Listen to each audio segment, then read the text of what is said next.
Hello student, स्वागत है आपका आज की इस वीडियो में। तो आज की इस वीडियो में हम बात करेंगे हिंदी क्लास 10th में पूछे जाने वाले प्रश्नों की कि आपको किस प्रकार से तैयारी करनी है कि आपको हिंदी में 70 नंबर का जो आपका पेपर होता है उसमें 65 प्लस आप आसानी से पा सकें। वो कौन कौन से टॉपिक हैं जहाँ से एग्जामिनर बार बार यानी प्रतिवर्ष प्रश्नों को पूछ रहा है। बस आप एक महीना अगर अच्छे से पढ़ ले रहे हैं, अगर मैं जो बताऊँगा आज के टॉपिक, अगर आप मात्र एक महीना अच्छे से पढ़ ले रहे हैं और अच्छे से प्रैक्टिस कर ले रहे हैं तो आपको 70 में से 65 प्लस आपको वहाँ एग्ज़ाम से मिलेगा। 70 नंबर का आपका पेपर होगा, उसमें से 65 प्लस आराम से आपको एग्ज़ाम से मिलेगा। बस आपको एक माह अच्छी तरीके से पढ़ना है। जो मैं बताऊँगा ये महत्वपूर्ण टॉपिक हैं जो कि मैंने 10 साल के प्रीवियस ईयर के पेपर से निकाला है। बस आपको इन्हीं टॉपिक को अच्छे तरीके से पढ़ना है। कौन कौन से वो टॉपिक हैं वो मैं आगे की वीडियो में बताऊंगा। बस आपको वीडियो को लास्ट तक अच्छे तरीके से देखना है, एक भी प्रश्न इससे बाहर नहीं आएगा, मैं आपसे 100% वादा करता हूं। बस आपको अच्छी तरीके से इन प्रश्नों को देख लेना है और समझकर पढ़ लेना है। एक भी प्रश्न अगर अलग से आ गया तो बताना। बस आपको पूरे के पूरे इन प्रश्नों को अच्छे तरीके से पढ़ना है। सभी महत्वपूर्ण टॉपिक एक ही वीडियो में मैंने कवर किया। बस आपको इस वीडियो को लास्ट तक पूरा अच्छे तरीके से, जब तक आप देखेंगे ही नहीं कुछ समझ में नहीं आएगा। इसलिए आपको मैं बार बार कह रहा हूँ अच्छे तरीके से आपको यह वीडियो देखना ही देखना है, तभी आप अच्छे से समझ पाएंगे। जो टॉपर होते हैं वो मेन टॉपिक को अच्छे तरीके से कवर करते हैं पहले, इसलिए आपको इन टॉपिक को अच्छे तरीके से पढ़ लेना है। एक महीना अगर आप पढ़ लिए तो मैं गारंटी के साथ कहता हूँ कि आपको 70 में से 65 नंबर आएगा। बस आपकी राइटिंग थोड़ी अच्छी होनी चाहिए। बस मैं आपको 100% आशा दिलाना चाहता हूँ। बस आपको अच्छी तरीके से इन प्रश्नों को पढ़ना है। वो कौन कौन से प्रश्न हैं ये मैं अभी बताऊँगा आगे चल के, तो आपको यह वीडियो को लास्ट तक ज़रूर से ज़रूर देखना है। तो बात करते हैं हिंदी में जो पेपर पैटर्न क्या रहेगा, मतलब इस बार पेपर पैटर्न क्या रहेगा, कैसे प्रश्न पूछे जाएंगे, पहले इस चीज़ की मैं चर्चा कर रहा हूँ। तो मतलब 4 या 5 प्रकार से आपके 6 प्रकार से आपके प्रश्न पूछे जाएंगे। नंबर 1 पर 20 प्रश्न आपके ऑब्जेक्टिव रहेंगे, 1 नंबर के 20 प्रश्न आपके ऑब्जेक्टिव होंगे। उसमें केवल आपको गोला भरना रहेगा। मान लीजिए 4 ऑप्शन रहेंगे, आपको जो सही होगा उसका गोला भर देना है उसमें से, यानी 20 नंबर हमारा निकल गया, ऑब्जेक्टिव निकल गया। ठीक है, बचा 50 नंबर। 50 नंबर का हमारा लिखित होगा, यानी आपको लिखना पड़ेगा 50 नंबर का। 50 नंबर में हमारा जो 12 नंबर का होगा वो गद्यांश और पद्यांश पूछेगा, और जीवन परिचय 10 नंबर का पूछेगा, एक लेखक का पूछेगा, एक कवि का पूछेगा। संस्कृत से हमारा 16 नंबर का पूछेगा। और बात करते हैं निबंध की। निबंध हमारा 9 नंबर का पूछेगा, जो निबंध आएगा वो 9 नंबर का आएगा। और खंड काव्य यानी जिलेवार सबका खंड काव्य चलता है, वो 3 नंबर का पूछा जाएगा। तो कुछ इस प्रकार से फ्रेमिंग है हमारे हिंदी की। हिंदी कुछ इस प्रकार से पूछा जाएगा।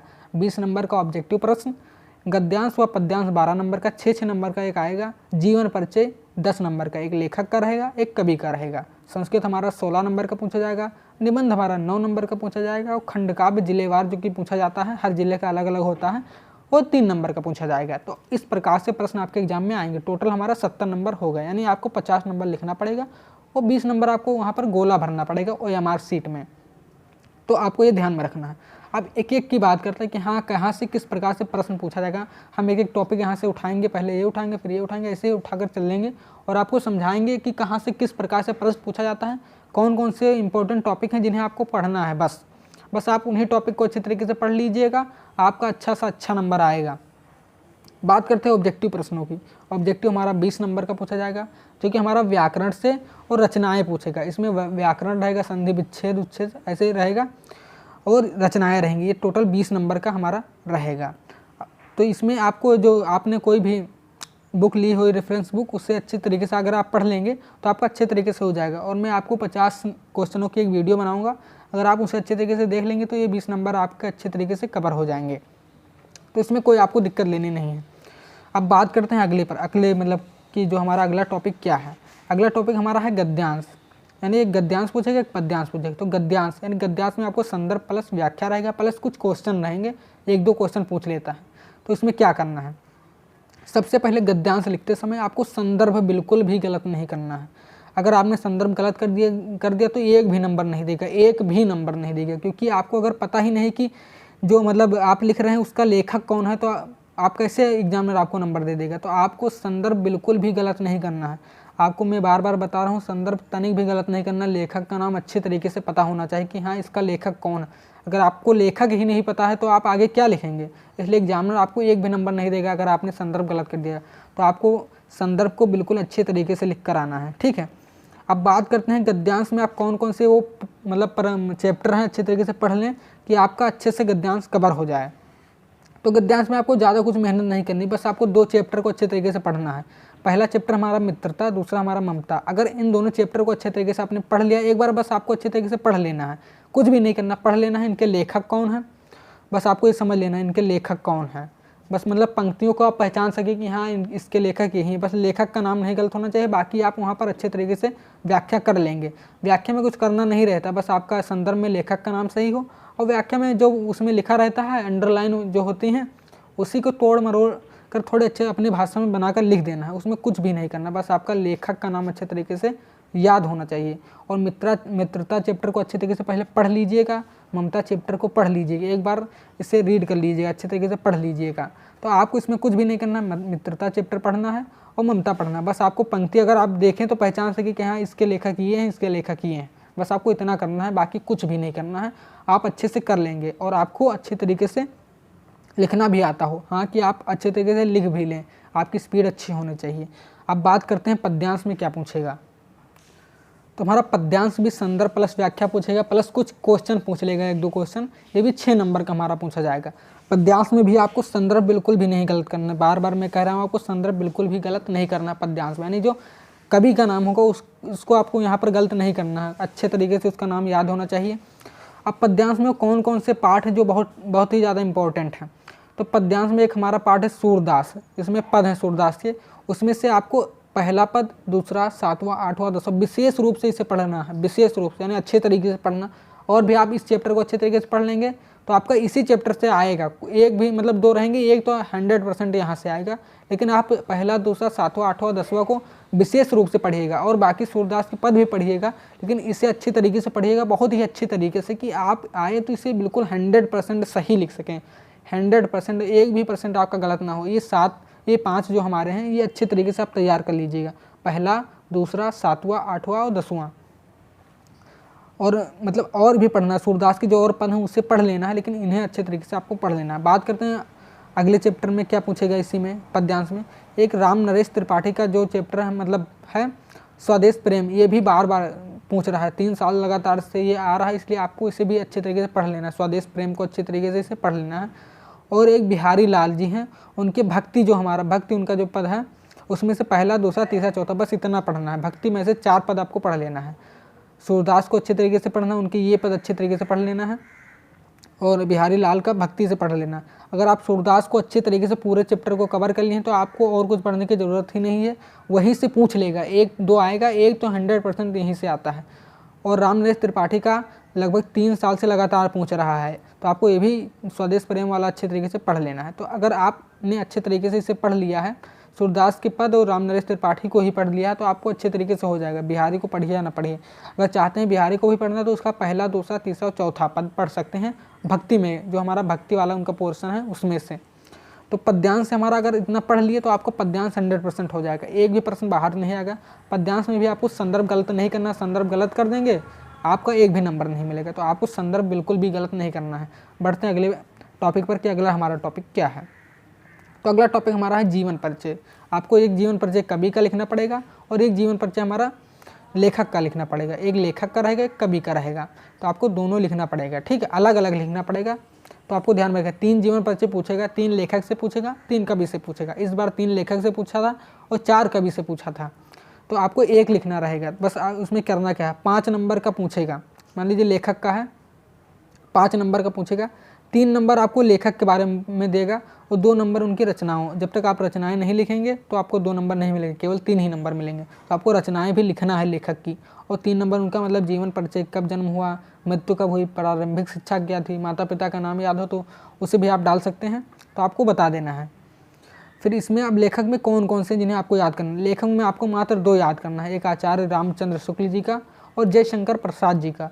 बस आप इन्हीं दोनों को अच्छे तरीके से तैयार कर लीजिए, आपका हो जाएगा 5 नंबर का, यहाँ से एक आ जाएगा 100%, इससे बाहर एक भी नहीं आएगा। आपको इन्हीं दोनों को अच्छे तरीके से याद कर लेना है, किसका, आचार्य रामचंद्र शुक्ल जी का और जयशंकर प्रसाद का, यहाँ से 5 नंबर हो जाएगा। आपको करना क्या है, इनका जो जन्म कब हुआ ये गलत नहीं होना चाहिए, मृत्यु गलत नहीं होनी चाहिए, ठीक है। अगर माता पिता का नाम जानते हो वो भी सही ही होना चाहिए, प्रारंभिक शिक्षा क्या थी, उनके रचनाएं, आपको ये गलत बिल्कुल भी नहीं होना चाहिए, आपको इसे ध्यान में रखना है। जन्म, मृत्यु, रचनाएं प्रारंभिक शिक्षा और माता पिता का नाम याद है तभी लिखिएगा, गलत नहीं लिखना है, ठीक है। तो आपको ये ध्यान में रखना है। आचार्य रामचंद्र शुक्ल का तैयार करना है और जयशंकर प्रसाद का। अब बात करते हैं कि कवि में क्या आपको करना है। कवि 5 नंबर का पूछा जाता है, 2 नंबर की रचनाएं रहेंगी और 3 नंबर का उसका परिचय रहेगा। तो आपको रचनाओं को याद करके जाना है। मैंने 2 बताया, मात्र लेखक में 2 ही याद करना है, बाकी इधर उधर से कुछ भी नहीं पढ़ना। आपका 1 करना रहेगा, 3 में से 100% 1 हो जाएगा। बात करते हैं कवि की। कवि में आपको क्या करना है, कवि में आपको सूरदास जी को पढ़ना है और तुलसीदास को। सूरदास जी को, तुलसीदास जी को आप पढ़ लेंगे अच्छे तरीके से, इनका जीवन परिचय याद कर लीजिए, अच्छे तरीके से आपका हो जाएगा। इनकी रचनाओं को अच्छे तरीके से लिखना है, रचनाएं लिख कर आना है, तभी आपको 5 में 5 नंबर मिलेंगे, वरना 3 नंबर में से 2 ही नंबर देंगे। तो आपको रचनाओं को ध्यान में रखना है, रचनाओं के 2 नंबर अलग से मिलेंगे, ठीक है। 3 नंबर का इनका परिचय रहेगा प्लस 2 नंबर रचनाओं के, यानी 5 नंबर टोटल पूछा जाएगा। इसमें भी आपको जन्म गलत नहीं करना, मृत्यु और रचनाएं ध्यान में रखना है। इनका जन्म कब हुआ था, मृत्यु कब हुई थी, इनकी रचनाएं क्या थी, ये गलत बिल्कुल भी नहीं होना चाहिए, ठीक है। बढ़ते हैं अगले पोर्शन पे कि अगला प्रश्न क्या पूछता है। तो जो हमारा अगला प्रश्न पूछता है संस्कृत से पूछता है। संस्कृत हमारा 16 नंबर का पूछा जाता है, जो संस्कृत वाला है वो 16 नंबर का पूछा जाता है।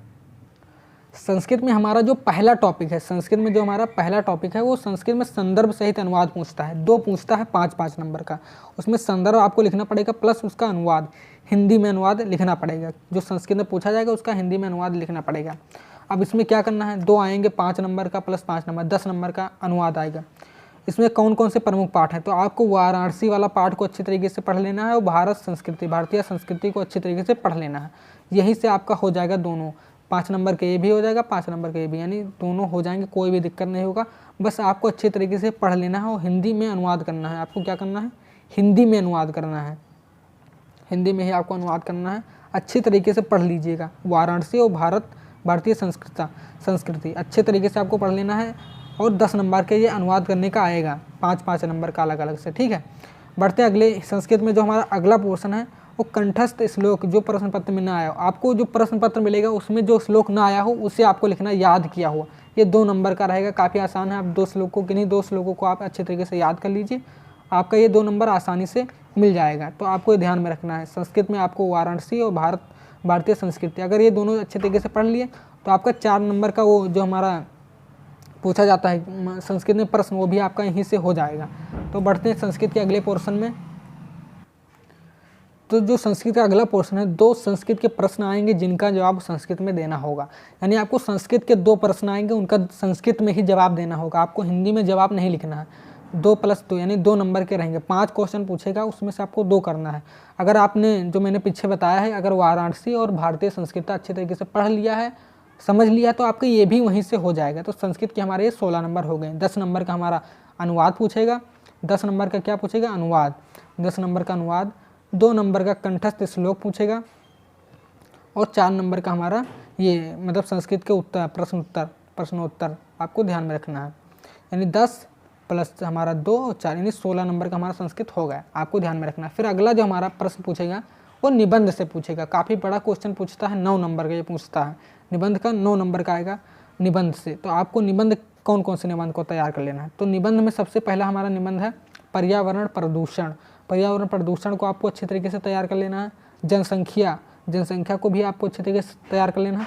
विज्ञान वरदान या अभिशाप है, बेरोजगारी की समस्या और समाधान। ये विज्ञान वाला और बेरोजगारी वाला 2 साल लगातार पूछा गया, तो आपको ये भी अच्छे तरीके से पढ़ लेना है।